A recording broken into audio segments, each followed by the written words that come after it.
welcome to the Carolina Weather Group. We're happy to have you this evening. Tonight's guest, Jonathan Leffler. He is the Chief Domestic Operations Branch Officer at the Aviation Weather Center, hosted out of Kansas City, Missouri. So we're happy to have Jonathan on with us tonight. Jonathan, we're happy to have you. We're going to be talking about aviation weather and the Aviation Weather Center. Maybe some of you folks knew about that, especially if you're a pilot or an airplane enthusiast or a weather enthusiast. Some of you may not. So hopefully tonight's conversation will help you look at a new way that we look at weather, especially in the airplane industry. This is a weather center that I guess doesn't really get a lot of publicity like the National Weather Service weather forecast offices. So we're excited to talk about the Aviation Weather Center tonight with Jonathan. So Jonathan, welcome to the program. We appreciate your time this evening with us. We always like to ask our first-time guests this question. Everybody has that story of how they got hooked into the weather world. So, what is your story? How did you get hooked into this crazy weather world that we all enjoy, I guess? Sure. Well, I've always had a fascination with weather. Growing up in Colorado, a lot of really cool cloud formations with the Rockies and the interaction with the terrain and stuff. And I originally was a foreign language major in school, and took my first meteorology class and kind of fell in love with it and said, let's be a scientist instead. So I started off in the U.S. Air Force as a weather officer, and that was in the late 90s. And I spent about 13 years on active duty status. Had some really great assignments. Went to Germany, went to Hawaii and Japan, and studied all sorts of cool weather, did some tropical meteorology for a while. And in 2010, I really wanted to be in the Weather Service. And so I left active duty and joined the National Weather Service in Chicago. I was at the Center Weather Service Unit, which is a small contingent of meteorologists at an FAA air route traffic control facility. And so they provide kind of specialized support to the controllers there to help keep all the planes flying in and out of Chicago Center safely. And then in 2014, I got picked up at the Aviation Weather Center. I came here as a senior aviation forecaster, worked all the different desks in the domestic branch. And then a couple of years ago, I was promoted to the warning coordination meteorologist, which all the weather forecast offices have. It's your outreach person and doing a lot of the talks and whatnot. So I did that for a couple of years, and then I got promoted to the domestic ops branch chief position at the beginning of December of last year. So pretty new into the position here. We've got a great staff, and we've got a great office of meteorologists. So really super proud of the work that we do at AWC. Well, we're glad you're here, and we're glad that you can educate us a little bit about aviation weather, because I think I speak for the whole panel that none of us are experts. In fact, most of us are quite lacking in our aviation knowledge. So could you tell us a little bit about the Aviation Weather Center, the role that you fill, and the products that you produce? Sure, no problem. So the Aviation Weather Center is located in Kansas City, Missouri. We are one of 9 national centers under NCEP, and NCEP is the National Centers for Environmental Prediction. So if you think of like the National Hurricane Center or the Storm Prediction Center, Space Weather Prediction Center, that's the whole NCEP group, and there's 9 of us. So we have a little bit different focus than kind of the weather forecast offices. Those are the 122 of those that are spread across the U.S., and they're the ones that are handling all your local weather, doing the warnings, interfacing with emergency managers, and their area of responsibility is fairly tight around that radar. We've got a little bit broader focus, so we work a lot with the FAA, that's our primary customers, as well as some of our colleagues that work in the air route traffic control centers, like I mentioned, the CWSUs, as well as some other folks that work with the FAA at the FAA Command Center, which is back in Virginia. So AWC itself has 4 branches. We have 2 forecast branches. We have a domestic branch that I lead, and we have an international branch. And they do forecasts kind of around the globe. They also have some ties to the international community, so they work with the Australians, the Brits, a variety of different countries that we coordinate weather forecasts with. We've got an aviation support branch that handles all of our web, research operations, data flow, development. So they're really critical to keeping us, up and running on a day-to-day basis. And then our 4th branch is the National Aviation Meteorologist, or the NAMS. They're a group that works at the FAA Command Center, and they're really at the tip of the spear when it comes to decision support for the FAA. So the FAA really needs the Weather Service expertise and forecasts to figure out how to make, the national airspace system work efficiently and safely. And so the NAMs are out there advising them of, the timing and duration of events. Maybe it's an ice storm, maybe it's a severe weather event or a line of thunderstorms. How can we get around it? How much time do we need? Do we got to thin the volume down, keep the airplanes separated? So that comprises the fourth branch. As far as the products that we do, we issue, at least on the domestic side, we have primarily graphical airmets, which are advisories. So that would be moderate turbulence, moderate icing, IFR conditions like low clouds and visibility. What else do we cover in there? We'd also have SIGMETs as well. We do SIGMETs for like severe conditions, so severe turbulence SIGMETs or severe icing. On occasion, we'll have dust storm SIGMETs. Cold front comes through West Texas, kicks up the winds. Next thing you know, visibility drops to a quarter mile or so, and so we'll put out a SIGMET for that. That's very dangerous for aircraft. Then on the international side, there's volcanic ash SIGMETs that we don't really handle too much. Alaska handles a lot of that with the volcanic activity out there, but we could certainly, pick up that if something happened up in Alaska. And then, that's pretty much the products we put out, other than just the regular, planning graphics and things that you can see on the web. All right. Yeah, Jonathan, one thing I wanted to ask was about how the public sector meteorologists work together with the private sector. My understanding is there's a lot of private sector meteorology that with the airlines and some other smaller carriers as well, and some as well as the life flight type operations that some of them hire meteorologists as well. I'm wondering how closely you work with them. Not too terribly close. Outside of maybe conferences or technical exchange meetings, we do have some fairly close ties to the helicopter community. We have a tool on our page called HEMS, which is a helicopter emergency medical services tool. So we meet with them and provide some data for them with their stratum of flights kind of off the deck. As far as private meteorologists, we don't really interface too much with them. We do have ties with the airlines, have meteorologists, so United, American, Southwest, and we'll collaborate some of our convective forecasts with them. And then also we have some stakeholder and partner groups that we meet up with kind of on a routine basis to talk about, how the aviation enterprise, can be more efficient, or how we can, leverage training or technology and kind of share that with each other. So it's not, I would say, regular occurrences with those groups, but certainly, we've had different collaborations from time to time. Jonathan, I know one thing that if you're a passenger in an airline or air flight, you hit these pockets of turbulence. It's probably a very unsettling feeling. So I figure turbulence is one of the biggest things you guys look at forecasting wise. So can you tell us what turbulence is and how you forecast it? So maybe the people who are listening to this, next time they get on an airplane and they hear the word turbulence, they'll have a better understanding of exactly what that is. Sure, no problem. Yeah, turbulence, you definitely hit it there. It's very uncomfortable. As a meteorologist, I don't even like turbulence. In fact, I don't even like light turbulence. I like the flight to be very smooth and non-eventful. And it's basically a change in wind speed and direction. There are other factors that kind of play into that, but on a basic level, that's what it is. The atmosphere is a fluid, right? So the way that it interacts with terrain, or the way that temperature changes over time or over space, wind speed, direction changes over space and time certainly affect how that aircraft flows within that fluid. We do use a lot of satellite imagery, satellite signatures to recognize, conditions that may be conducive of turbulence.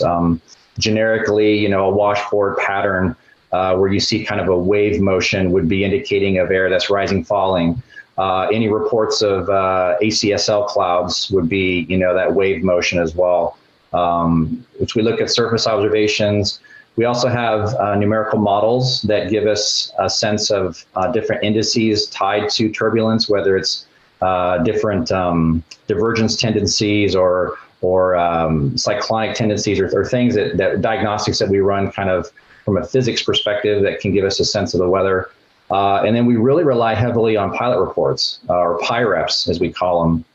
The pilots are really our ground truth, in the atmosphere, because we're in Kansas City. We have a coverage over the whole country, at least for the domestic side. I can't really see what's going on out in California or out in North Carolina. So those pilot reports come in. We start assessing. What are they telling us? What's the size of the aircraft? What's the intensity of the turbulence? Is it more than one? Can we tie it to an atmospheric phenomenon? Did a cold front just come through? Or is it a gusty wind day, cold air advection type of event? Or are they around thunderstorms? Thunderstorms by themselves wreak all sorts of havoc on the aviation community. So we look at all that, and then we put out our forecasts and adjust as necessary. Yeah, there's go ahead, Evan. I know you have a follow-up. I wanted to share these news graphics that are experimental, at least is what I've seen on Twitter. And I'm assuming you guys are now issuing these.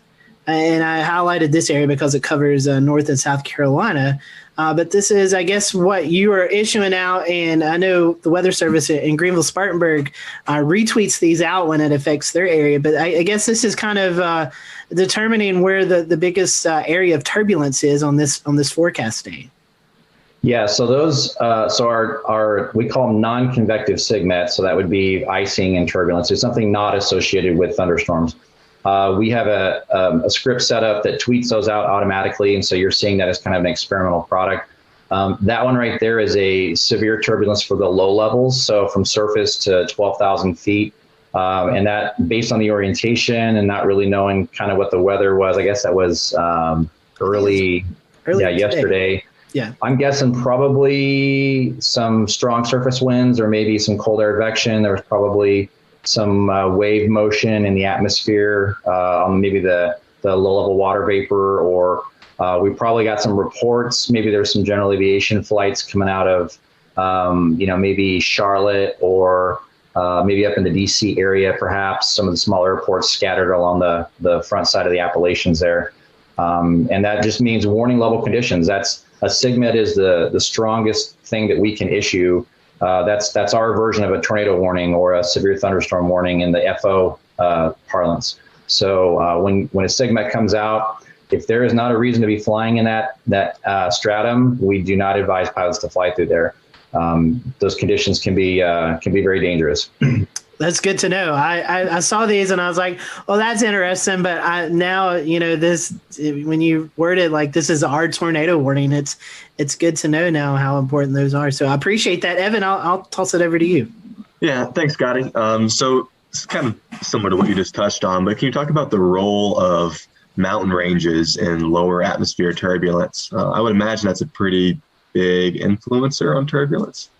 It is, and this time of year in the cold season, it's really challenging for us. Our turbulence desk, I guess what I should have told you is how the desks were structured at our office. We have a desk that's solely dedicated to turbulence, and they do turbulence forecasting from off the California coast all the way off the Atlantic coast. And so one person's kind of responsible for the whole country. And so you start thinking about all the different mountain ranges and flow of air, whether it's the Southern California mountain ranges that are affecting those smaller GA pilots coming out of LA or, San Diego or a place like that, or you got the Rockies, flights in and out of Denver getting thumped with, the air coming across the Rockies, even the Appalachians as well. A lot of reports scatter from Atlanta to DC. So that terrain, the whole atmosphere is connected. And your understanding or our understanding, of how that motion works is really kind of key. As I mentioned earlier, a lot of satellite interrogation. We don't really use radar per se. The targets that radar are painting isn't really, outside of a thunderstorm, isn't really super helpful. So we're looking at different channels on satellite, water vapor, viz, and then obviously the pilot reports themselves, and then some of it's experience too. What makes a really good meteorologist is learning what didn't work well yesterday and what I missed or I could have caught, as a forecaster, and then applying that lesson to the next time you see that. And so terrain certainly plays a big factor in aviation, and most definitely in the small aircraft. I'm talking the single, double seaters, Cessnas, Pipers, Moonies. Those are the ones that really are affected by that. The airlines will get it too, but they're taking off and they're shooting up to 10,000 feet pretty fast, and they're kind of out of that that influence of the terrain. But the smaller guys, that's really critical. Really got to pay attention to what's going on this time of year. Hey, Jonathan, this is Jordan McLeod. I wanted to ask you about, I guess, another big influencer of turbulence. We just talked about terrain, but convection. So that's obviously a big component during the warm season. What all goes in? Do you guys explicitly try to forecast convection, and what goes into that process? So when we started getting into thunderstorm season, which is actually, we're kind of getting into it now on the Gulf Coast from time to time, it's kind of a challenge to distinguish between the convective and the non-convective environment. And the reason why I say that is because we have SIGMETs, or warning level products, that are designed exclusively for convection. So our convective SIGMETs encompass severe turbulence, severe icing, wind shear. It's kind of the whole kitchen sink of aviation threats. And we're trying to separate that from areas that are the non-convectives. It's due to, let's say, wind shear. Maybe it's mechanical turbulence. Maybe there's frontal turbulence, things like that. So where it becomes kind of tricky is, let's say you've got a real big thunderstorm complex and you're getting all that serious blow off.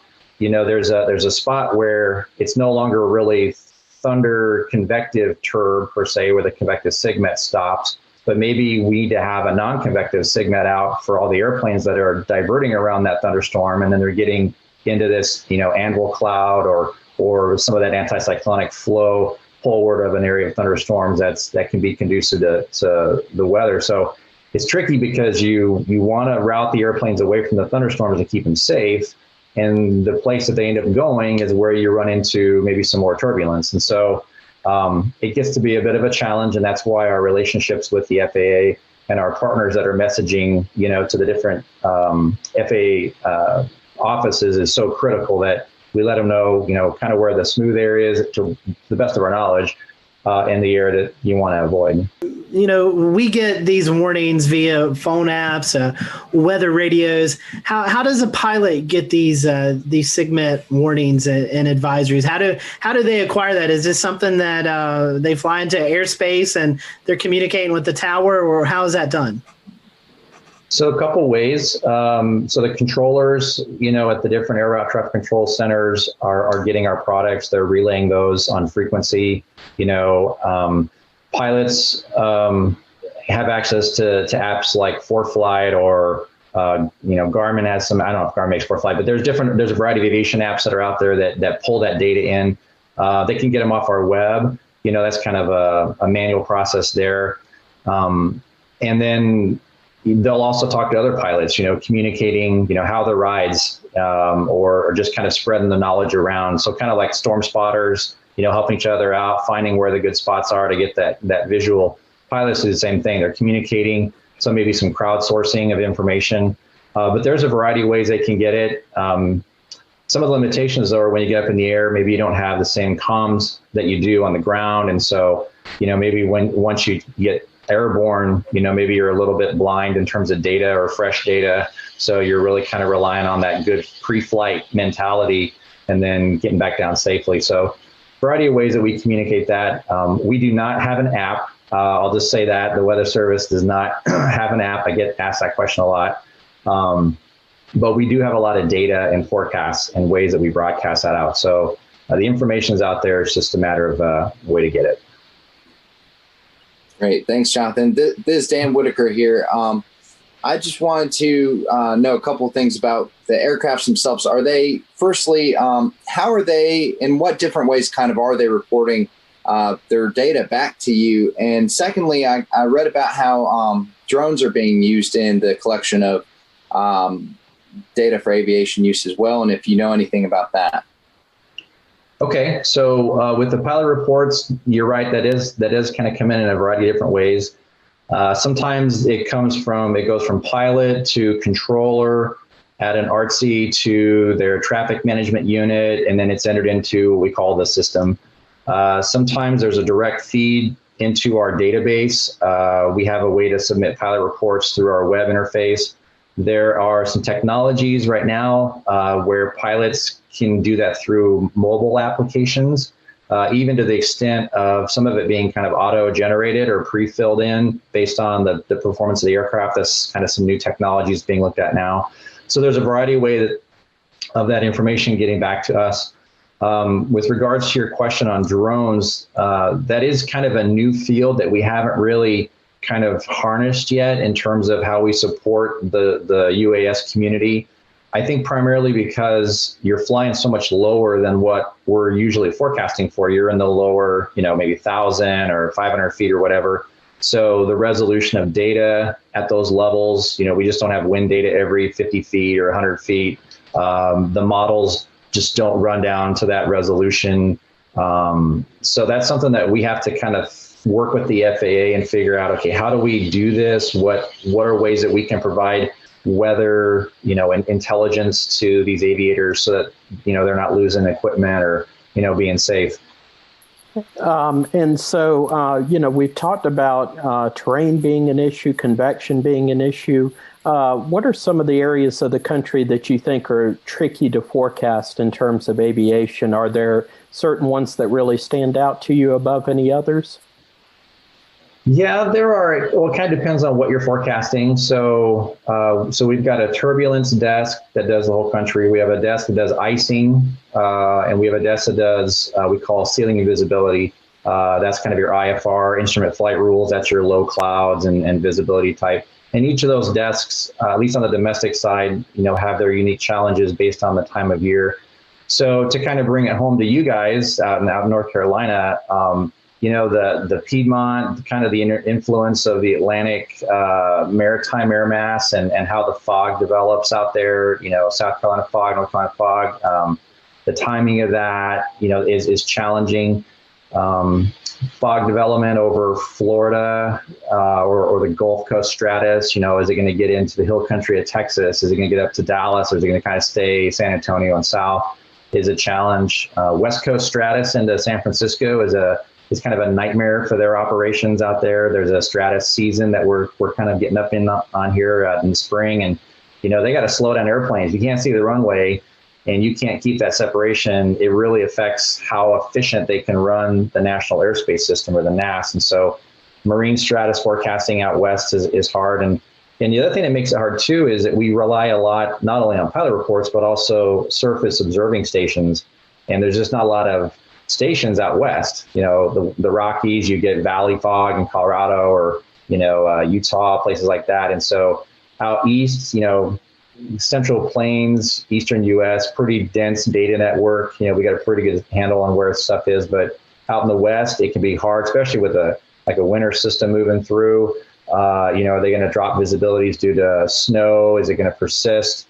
What's going on with ceilings and visibility? So there are parts of the country that kind of tend to be tricky, and some of it's just due to the way the weather works around the U.S., but there's also considerations for the data as well, that if you don't have a lot of data, it's hard to kind of get a good sense of, what's going on. Well, Jonathan, we are getting close to the end here, but we have a couple more questions for you before we close. One of them, you just mentioned that you have a desk dedicated to icing, and we haven't talked about icing hardly at all tonight. I know what icing is in terms of the ice on my road, but can you explain how icing affects planes and what kind of conditions may result in dangerous icing? Yeah, absolutely. So aircraft are designed a specific way to achieve lift and thrust based on the dynamics of the airfoil and all that. And icing is basically supercooled water that will freeze and disrupt the flow of air over the wings or the nose of the airplane or whatever, and cause that lift or that thrust to be impeded. It can come on really fast. You know, if you were to fly through like freezing drizzle or freezing rain, it's just going to glaze up the aircraft really fast. It could be a windshield problem. If you don't have a way to melt that off or get out of there, you know, it could be really dangerous. Icing incidents have been something that we really take serious. Usually happens in the lower levels. There's kind of an optimal temperature range, you know, roughly minus, I'd say from 0 to minus 10 Celsius or so. As you get colder, it's more ice crystals in the atmosphere. You tend not to have it just be kind of blowing snow over the wing of the aircraft, but that super cooled water is really what we're looking at, and how that kind of just smears over the aircraft surface and really disrupts that airflow. And another reason why it's really critical is if let's say you got a winter system and you're holding to get into an airport, you're at like what, 10,000 feet or, you know, whatever altitude. And so you're flying in the cloud and you're accumulating this over time. So light icing over time becomes moderate or greater. So just by virtue of loitering out there to try to get into the airport, you could be getting into rough situations. So knowing those levels is critical for the FAA. And certainly for GA pilots. You know, if you don't have anti-icing equipment on board, you really need to pay attention to what you're flying into because it can get dangerous quick. Okay, great. And coming back around to another drone question I have. So I am a Part 107 holder, a certified drone pilot. And, you know, a lot of other people are getting their certifications or at least getting drones that they can fly recreationally. It's actually estimated 6 days ago, the FAA estimated over 869,000 registered drones in the U.S. When I took my test and learned about becoming a drone pilot, one of the recommendations was to use the aviation weather site. And I see that as a popular recommendation for drone pilots. So kind of speaking to the majority of people who might be listening to this, who some of them might be interested in this, how can they use your website or your resources to help with ultimately being a better drone pilot? Sure. So aviationweather.gov is where, you know, we like to send everybody. That's our website. That's our premier front page. We have a variety of tools on there. I think most applicable to the drones would be our HEMS tool.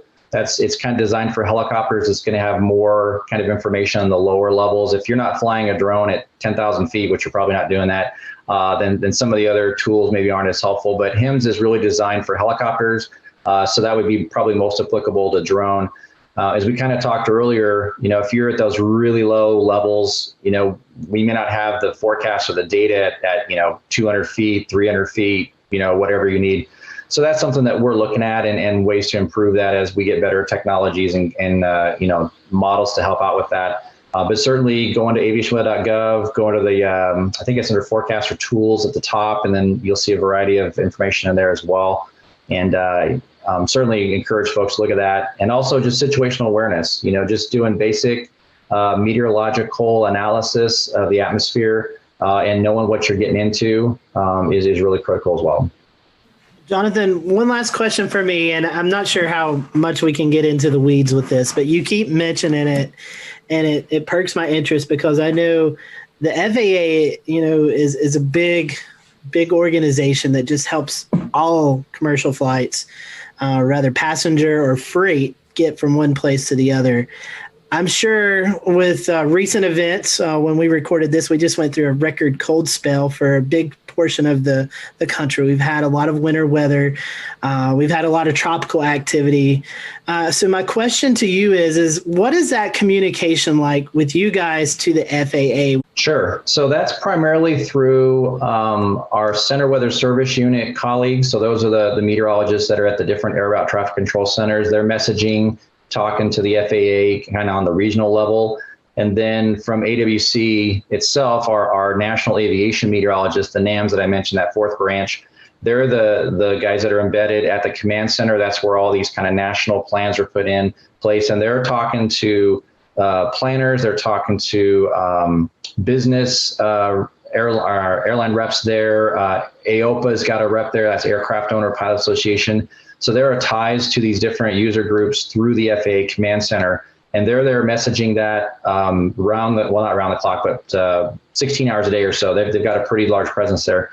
And that's looking at the forecast office forecast, their TAFs. It's looking at our forecast. It's It's collaborated products. So we are very much communicating, with the FAA where the concerns are, and then getting to know what's important to them really helps us be smarter meteorologists, right? We could talk about things that are totally irrelevant, and they're going to say, that's great, we don't care. But we really got to zero in on what is it you need to know as an operator so that we can help you do your job better.